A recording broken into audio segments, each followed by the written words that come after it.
وہ باتیں جہاں پر پلینٹف اور ڈیفینڈنٹ ان ایگریمنٹ ہو وہاں ایشوز نہیں ہوتے. For example in a suit for maintenance recovery of maintenance allowance, plaintiff allege کرتے ہیں کہ وہ ڈیفینڈنٹ کی بیٹی ہے، ڈیفینڈنٹ ایڈمٹ کرتا ہے کہ ہاں یہ میری بیٹی ہے.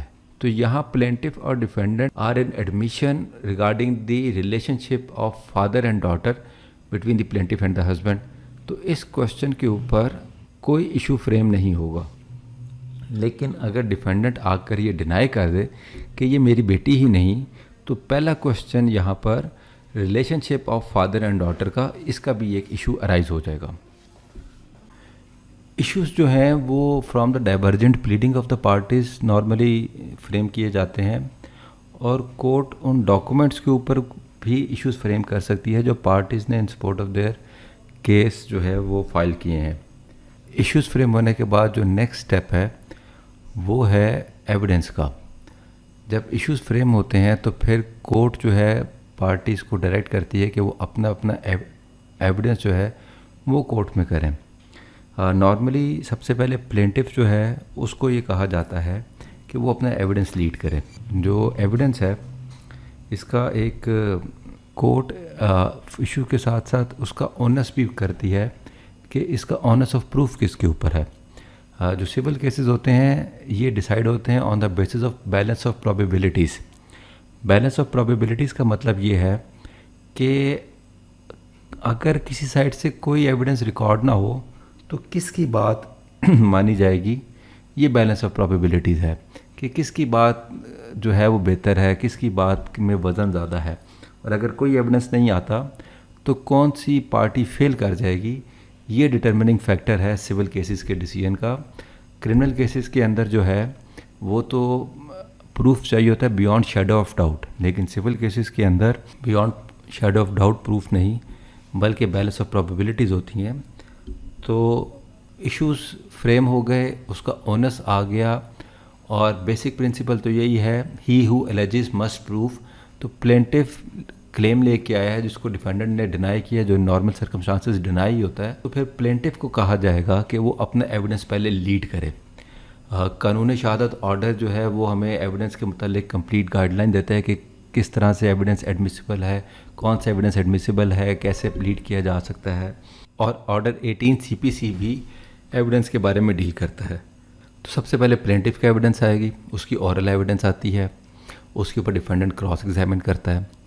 پھر پلینٹف کی ڈاکومنٹری ایویڈنس آتی ہے، پھر پلینٹف اپنا کیس ختم کرتا ہے. پھر ڈیفینڈنٹ کی اورل ایویڈنس، اس کی ڈاکومنٹری ایویڈنس.